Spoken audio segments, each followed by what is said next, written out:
اعوذ باللہ من الشیطان الرجیم بسم اللہ الرحمن الرحیم ان تنصر اللہ ینصرکم ان اللہ و ملائکتہ یصلون علی النبی یا ایھا الذین آمنوا صلوا علیہ وسلموا تسلیما۔ درود پاک پڑھیں۔ اللہم صلی علی سیدنا و مولانا محمد و علی آل سیدنا و مولانا محمد مبارک وسلم صلوا علیہ۔ الصلاۃ والسلام علیک یا سیدی یا رسول اللہ وعلی آلک و صحابک یا سیدی یا حبیب اللہ۔ الصلاۃ والسلام علیک یا سیدی یا رحمت للعالمین۔ الصلاۃ والسلام علیک یا سیدی یا خاتم النبیین۔ اللہ تعالیٰ کی حمد و ثنا نبی اکرم صلی اللہ علیہ وآلہ وسلم پر درود و سلام کے بعد پیارے بزرگوں، دوستوں، بھائیوں، السلام علیکم ورحمۃ اللہ وبرکاتہ۔ اللہ تعالیٰ نے قرآن مجید و فرقان حکیم کے اندر مسلمانوں کو ارشاد فرمایا، اور اس میں خاص بات یہ اللہ تعالیٰ نے ارشاد فرمائی کہ تم نے یہ کام کرنا ہے، جب تم یہ کام کرو گے تو پھر اللہ تمہاری مدد کرے گا۔ اور آج مسلمانوں کو اللہ تعالیٰ کی مدد کی بہت زیادہ ضرورت ہے۔ پہلے بھی ضرورت تھی، آج بھی ہے، اور وہ پہلے بھی کرتا تھا، آج بھی کرتا ہے، اور آگے بھی کرے گا، کیونکہ ہم نا امید نہیں ہیں۔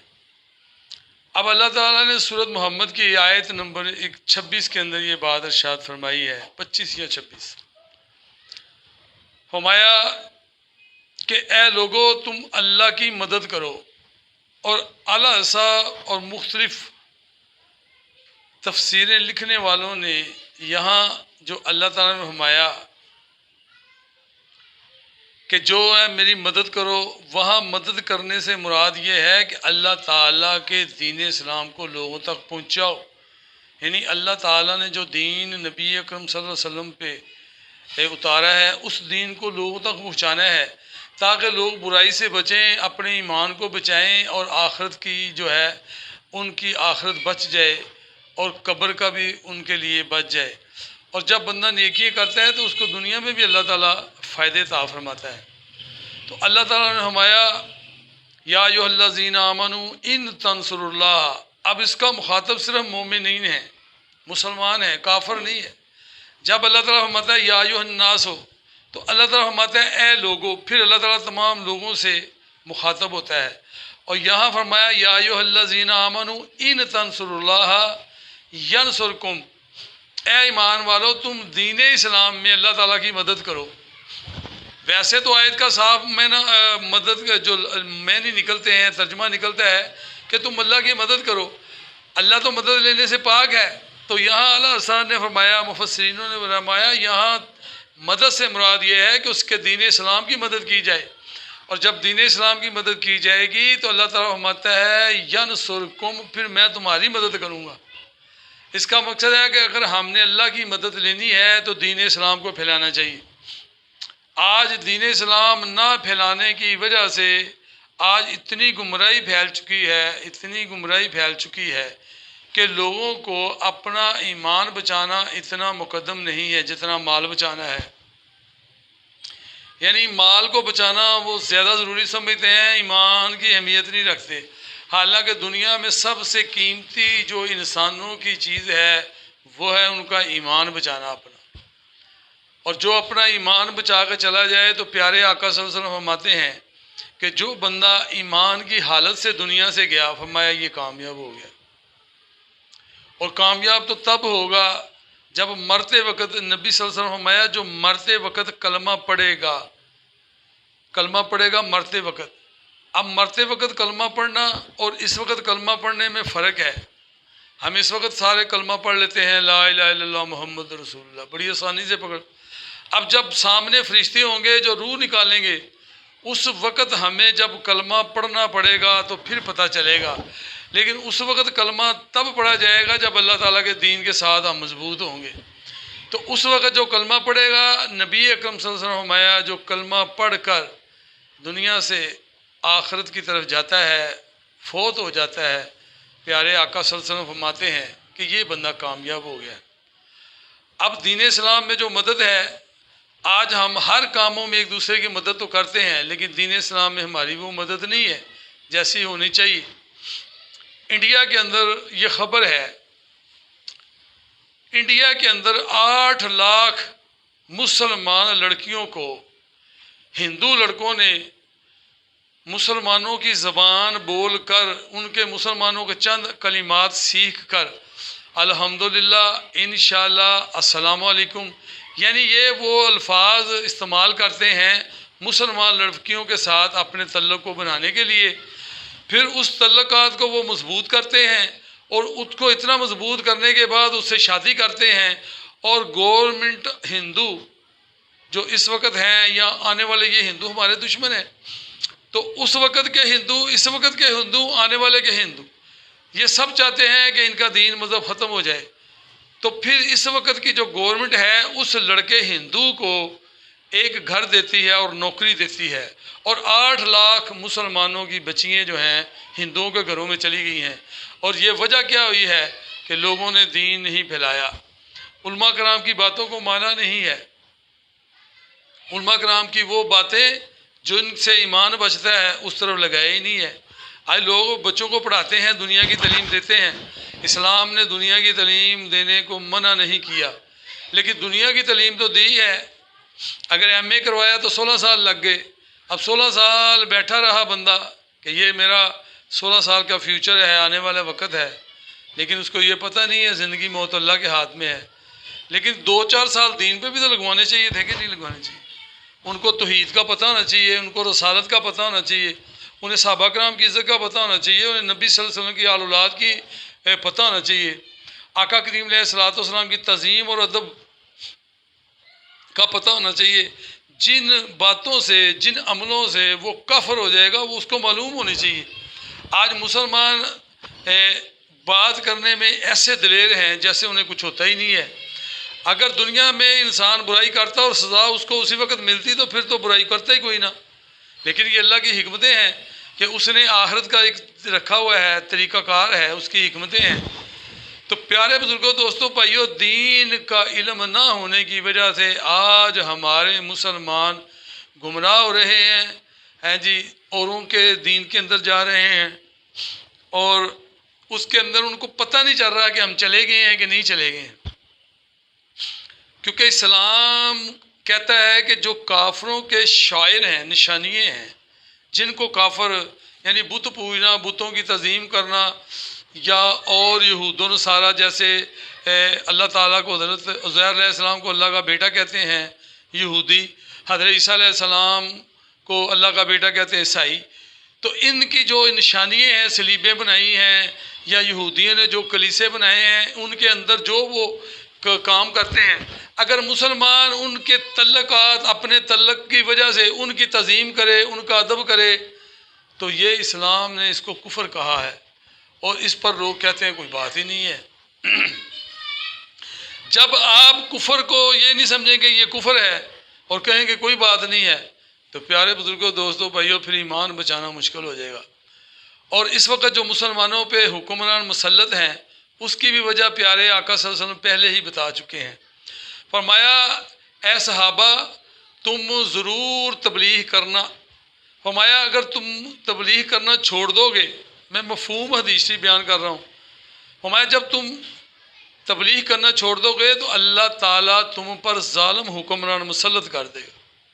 آج دیکھ لیں ہمارے اوپر ظالم حکمران مسلط ہیں، ان کو عیسائیوں کا درد ہے، سکھوں کا درد ہے، ہندوؤں کا درد ہے، اگر نہیں ہے تو مسلمانوں کا درد نہیں ہے۔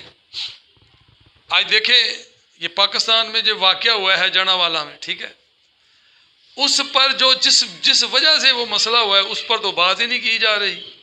بھی ہمارا قرآن پاک جو ہمیں جان سے بھی زیادہ عزیز ہے، آقا صلی اللہ علیہ وسلم کی ناموس ہمیں جان سے بھی پیارا عزیز ہے، لوگ اپنے باپ کی عزت پر، بھائی کی عزت پر، بیوی کی عزت پر، بہن کی عزت پر قتل کر دیتے ہیں، بڑی بات ہے، ہیں جی۔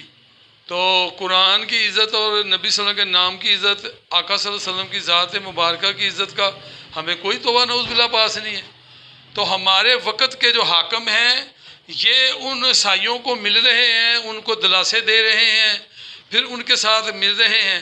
ہم تو اس بات کے خلاف ہیں کہ چرچوں کو نہیں جلانا چاہیے، غلط ہے، اور کسی کے خدا کو برا بھی نہیں کہنا چاہیے، یہ بھی قرآن پاک میں منع ہے۔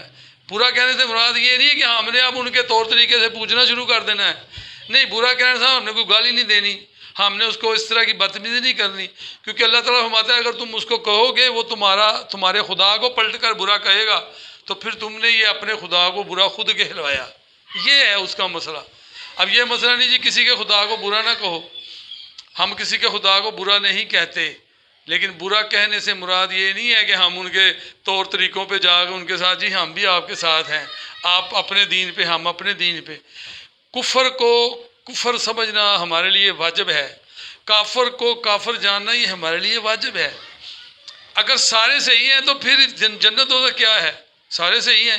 سارے صحیح نہیں ہیں، صرف کلمہ پڑھنے والے مسلمان دنیا میں صحیح ہیں، اور کوئی دنیا میں صحیح نہیں ہے، باقی سب باطل ہیں۔ پہلے جو دین آئے ہیں وہ منسوخ ہو چکے ہیں۔ الیوم اکملت اتممت، اللہ تعالیٰ نے فرمایا آج دین مکمل ہو گیا، سورۃ مائدہ میں ہے۔ تو دین جو مکمل ہے وہ دین اسلام ہے۔ اللہ تعالیٰ نے فرمایا لکم دینکم لکم، اللہ تعالیٰ نے فرمایا میں نے دین اسلام کو پسند کیا ہے، وردیت لکم دین الاسلام، یعنی دین کو پسند کیا، میں اس کے ساتھ راضی ہوں۔ یہ سورۃ مائدہ میں ہے۔ اب جب اللہ تعالیٰ نے مکمل چیز کر لی ہے تو پھر ہم کسی دین کو مانیں گے تو ہمارا اپنا دین گیا۔ اس وجہ سے اپنا دین چھوڑ کر دوسرے دینوں کی تعظیم ادب کرنا یہ ضروری نہیں ہے، اور یہ اسلام سے بھی نہیں ہے۔ ہاں، اگر ہمارے ساتھ صحیح رہ رہے ہیں، ان کے حقوق ہیں، آپ صلی اللہ علیہ وسلم نے ان کے حقوق بتائے ہیں، اگر ان کا قتل ہو تو مسلمان کا قتل ہو تو یہ قتل کے برابر حقوق ہیں، اس پہ بھی وہی حکم لگے گا۔ اب اس بات کو بڑا اچھالا جا رہا ہے کہ جی صحیح ہے، یہ دین بتا رہے ہیں۔ ہمارے وقت کے چیف جسٹس صاحب جو آنے والے بننے ہیں وہ بھی آ کر بتا رہے ہیں، وہ آ کر بتا رہے ہیں شریعت۔ میں بڑا خوش ہوا اس بات پہ کہ چلو ہمارے آنے والے چیف جسٹس صاحب ہمیں شریعت کی باتیں تو بتا رہے ہیں کہ شریعت میں غیر ملکیوں غیر مذہب والوں کے ساتھ کیسا سلوک ہونا چاہیے۔ تو مہربانی فرما کر ہمیں نماز کی بھی تو تلقین کرا کرے نا چیف جسٹس صاحب آنے والے، اور وقت کے حاکم ہمیں نماز کے بارے میں بھی بتائیں، ہمیں ماں باپ کی تعظیم کے بارے میں بھی بتائیں، ہمیں آقا صلی اللہ علیہ وسلم کے محبت کے بارے میں بھی بتائیں، اللہ کی توحید کے بارے میں بھی ہمیں بتائیں، نبی صلی اللہ علیہ وسلم کی آل اولاد کے بارے میں بھی بتائیں، یہ ساری شریعت ہمیں بتائیں۔ ایک دو شریعت کی باتوں سے شریعت نہیں آتی ہے، نہ اسلام آتا ہے۔ تو میں بڑا خوش ہے کہ چلو جج صاحب نے مہربانی کی ہے کہ ہمیں دین بتا رہے ہیں، لیکن آگے بھی دین بتائیں، خالی اس وقت دین بتانا لازم نہیں ہے۔ اور پورا کفر ہلا ہے جی، یہ ہو گیا وہ ہو گیا۔ تو فلسطین میں کیا ہو رہا ہے، برما میں کیا ہوا، بچوں کے کواب بنائے گئے، کباب بنائے گئے۔ فلسطین میں کیا ابھی بھی ہو رہا ہے، گھروں کو جلایا جا رہا ہے، اتنے خوبصورت گھروں کو وہ آگ لگا رہے ہیں، نسل کشی کر رہے ہیں۔ کشمیر میں کیا ہو رہا ہے، شام میں کیا ہو رہا ہے، زلزلہ آیا اوپر سے انہوں نے بمباری کی۔ تو یہ جو دو منہی کام ہو رہا ہے، دو منہوں والا کام ہو رہا ہے، اس کام سے مقصد صرف یہ ہے کہ اسلام اوپر نہ آئے، لیکن یہ اسلام دبنے کے لیے نہیں آیا، یہ غالب ہونے کے لیے آیا ہے۔ اس لیے اللہ تعالیٰ نے فرمایا کہ تم دین اسلام کو پھیلاؤ، اس میں میری مدد کرو تاکہ لوگ گمراہی سے بچیں۔ جب لوگ گمراہی سے بچیں گے، اپنے ایمان کو مضبوط کریں گے اور وہ دین پر چلیں گے۔ آپ نے اگر کسی کو نیکی کا بتایا ہے، وہ نیکی کرے گا، اللہ تعالیٰ فرماتا ہے پھر میں تمہاری مدد کروں گا۔ وہ دنیا میں بھی مدد کرے گا، آخرت میں بھی مدد کرے گا۔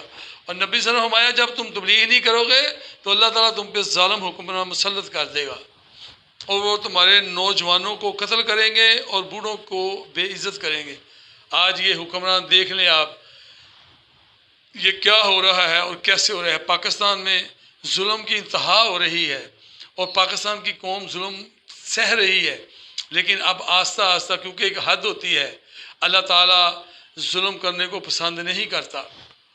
اب شعور دینا چاہیے لوگوں کو، کہ لوگوں کو شعور دے کے کہ ان حکمرانوں کے خلاف احتجاج کریں۔ اور احتجاج میں یہ نہیں کہ آپ سڑکوں پہ گئے ہیں، آپ نے اپنے ملک کی چیزوں کو توڑنا شروع کر دیا، کسی بھائی کی گاڑی کھڑی تو اس کو توڑنا شروع کر دیا، موٹر سائیکل کو آگ لگانی شروع کر دی اپنی فوج کے خلاف۔ یہ کون سا احتجاج ہے؟ یہ کوئی احتجاج نہیں ہے۔ احتجاج یہ ہے کہ آپ گیدرنگ کر کے جب جائیں گے تو وقت کے حاکموں کو یہ اثر ہوگا کہ یہ عوام اب ہمارے خلاف ہو چکی ہے، یہ عوام ہمارے محلوں میں داخل نہ ہو جائے، ہمیں کہیں پکڑ کے نیچے نہ اتارے، تو ہم ان کے لیے کوئی ریلیف بناتے ہیں۔ اس طرح کے احتجاج ہوتے ہیں، امن والے احتجاج ہوتے ہیں۔ لیکن یہ امن وہ نہیں ہے کہ مسلمان بھائیوں کے ساتھ ظلم ہو رہا ہے اور دوسرا بندہ مسلمانوں سے کہے امن ہے۔ نہیں، آج ہمارے ساتھ پوری دنیا میں مسلمانوں کے ساتھ وقت کے حاکم تو کر رہے ہیں، لیکن کفار بھی مسلمانوں کے ساتھ ظلم کر رہا ہے۔ اور میرے پیارے بزرگوں، دوستوں، بھائیوں، مسلمانوں کو اکٹھا ہونا چاہیے۔ انما المؤمنون اخوۃ، مسلمان کا بھائی ہے۔ آج ہم سب مسلمانوں کو اکٹھا ہونا چاہیے، بالخصوص ہم جہاں رہ رہے ہیں پاکستان کے اندر، ہمیں پاکستان بھائیوں کے ساتھ مسلمانوں والا رویہ کرنا چاہیے، ان کے لیے خیر خواہ ہونا چاہیے۔ ان کی تکلیف کے لیے ہم کھلے ہاتھوں سے اس کی تکلیف کو دور کرنے کی طاقت اگر رکھتے ہیں تو کرنی چاہیے، زبان سے، ہاتھ سے، مال سے، کسی بھی طریقے سے، لیکن دل آزاری نہیں ہونی چاہیے۔ تو اس وجہ سے اللہ تعالیٰ نے فرمایا تھا قرآن پاک میں سورۃ محمد میں، یا ایھا الذین آمنوا ان تنصروا اللہ ینصرکم، اے ایمان والو دین اسلام میں اللہ تعالیٰ کی مدد کرو، اور پھر جب تم دین اسلام میں اللہ کی مدد کرو گے تو ینصرکم، اللہ پھر تمہاری مدد کرے گا۔ آج ہماری جتنی بھی مدد پڑی ہوئی ہے، ہم غیروں سے مدد لینے کے لیے تیار ہیں، لیکن اللہ سے مدد لینے کے لیے تیار نہیں ہے۔ نہیں، ہمیں اللہ کا دینی ہے۔ اللہ تعالیٰ نے فرمایا فتوکل علی اللہ ان اللہ یحب المتوکلین، اور جب کسی بات کا ارادہ پکا کر لو تو اللہ پر بھروسہ کرو، بے شک توکل اللہ والے کو بہت پیارے ہیں۔ اللہ تعالیٰ فرماتا ہے جب تم مجھ پہ کوئی بھروسہ کرو تو پھر مضبوط ہو جاؤ، بھروسہ کرو۔ ان اللہ یحب المتوکلین، اللہ تعالیٰ فرماتا ہے جو مجھ پہ توکل کرتے ہیں میں ان سے محبت کرتا ہوں۔ جب ہم اللہ پہ توکل کریں گے اللہ ہم سے محبت کرے گا۔ تو آپ کیا سوچتے ہیں کہ جب ہم سے محبت کرے گا تو اپنے محبت کرنے والوں کو ذلیل نہیں کرے گا، رسوا نہیں کرے گا؟ اس وجہ سے ہمیں دین اسلام کو پھیلانا پڑے گا، لوگوں کو دعوت دیں، لوگوں کو بتائیں اللہ وحدہ لا شریک ہے، کوئی اس کا شریک نہیں ہے۔ نبی اکرم صلی اللہ علیہ وآلہ وسلم خاتم النبیین ہے، تاکہ لوگوں کو پتہ چلے کہ نبی صلی اللہ علیہ وسلم کے بعد کسی دوسرے کے نبی کی دلیل لینا بھی کافر ہو جاتا ہے۔ ہم دلیل لے ہی نہیں سکتے، کیونکہ جب خاتم النبیین آ چکے ہیں تو پھر اس کے بعد کسی سے دلیل لینے کی ضرورت نہیں ہے۔ تو اس وجہ سے آقا کریم علیہ الصلوۃ والسلام کی آل اولاد کے بارے میں نبی اکرم صلی اللہ علیہ وسلم فرمایا، یہ میری آل اولاد اس طرح ہے جیسے کشتی نوح ہے۔ جو کشتی نوح میں بیٹھ گیا تھا وہ بچ گیا تھا، باقی سارے ڈوب گئے تھے۔ تو کشتی نوح کی طرح ہے، اہل بیت سے محبت کرنا ہے، قرآن پاک کی تعلیمات پہ چلنا ہے، پھر نبی اکرم صلی اللہ علیہ وسلم کے صحابہ کی تعظیم کرنی ہے، اولیاء اللہ کی تعظیم کرنی ہے۔ کس سے مسلمان بھائی کو تکلیف نہیں دینی، تفرقوں میں نہ پڑو، اللہ کی رسی کو مضبوطی سے پکڑنا۔ تو اس وجہ سے آج ان باتوں کی سخت ضرورت ہے۔ اپنے بچے کو 16 سال اگر آپ یونیورسٹی میں، کالج میں، اسکولوں میں لگواتے ہیں تو 2 سال دین پہ بھی لگوائیں، اور اس وقت بھی اپنے بچوں کی حفاظت کریں۔ جو بچہ بڑا اگر آپ کے لیے دعائے خیر نہیں کرے گا تو اس اولاد سے تو نبی صلی اللہ علیہ وسلم فرمایا یہ تو بے اولاد ہے۔ تو اولاد کو اپنی آخرت کا بھی سامان بنائیں، اور دنیا کی جو آپ اس سے امیدیں لگائے ہوئے ہیں اس کے لیے بھی آپ کو ورک کرنا پڑے گا۔ یہ نہیں ہے کہ دین نہیں سکھایا اور دنیا سکھا دی اور وہ دنیا میں لگا ہوا ہے تو لاکھ لا رہا ہے، 10 لاکھ لا رہا ہے تو آپ خوش ہیں۔ نہیں، اللہ تعالیٰ مجھے اور آپ کو دین اسلام پہ چلنے کی توفیق عطا فرمائے۔ یہ میری جو باتیں ہیں لوگوں تک پہنچانا، جو سننے والے ہیں، پیارے پیارے دوست، پیارے پیارے بزرگ ہیں، پیاری پیاری مائیں، بہنیں، بیٹیاں جو ہیں، ان کو چاہیے یہ باتیں آگے بھی لوگوں تک پہنچائیں تاکہ لوگ ان باتوں کا اثر لیں۔ میں نے کسی کو گالی نہیں نکالی، کسی کو برا نہیں کہا، میں نے اپنے مسلمان بھائیوں کو وہ باتیں بتائی ہیں جو اللہ تعالیٰ قرآن پاک میں ارشاد فرماتا ہے کہ دین اسلام کو پھیلانا چاہیے، اور اس کے نہ پھیلانے کا نقصان بھی میں نے بتا دیا ہے کہ آج ہم پہ ظالم حکمران مسلط ہو چکے ہیں، ان کو کسی چیز کا لحاظ نہیں، لوگ خودکشی کر رہے ہیں، بچے بیچ رہے ہیں، بچوں سمیت خودکشی کر رہے ہیں، پتہ نہیں کیا کیا کر رہے ہیں، زہر دے رہے ہیں، اپنے ہی بچوں کے گلے گھونٹ رہے ہیں۔ تو یہ اتنا اس سے بڑا کیا ظلم ہوتا ہے؟ اور جب گورنمنٹ ہے وہ مہنگائی کرنے میں یا مال کے ذریعے سے ہمیں تنگی دینے میں وہ تو بے دریغ کر رہی ہے، اور خود وہ صحیح ہیں۔ تو یہ اسی وجہ سے ہے کہ ہم دین کو پھیلا نہیں رہے، اللہ تعالیٰ کی دین اسلام میں مدد نہیں کر رہے، اور اگر ہم مدد کریں گے تو اللہ تعالیٰ ہماری مدد کرے گا، پھر ہمیں کسی کے پاس جانے کی ضرورت نہیں ہے۔ وما علینا الا البلاغ المبین۔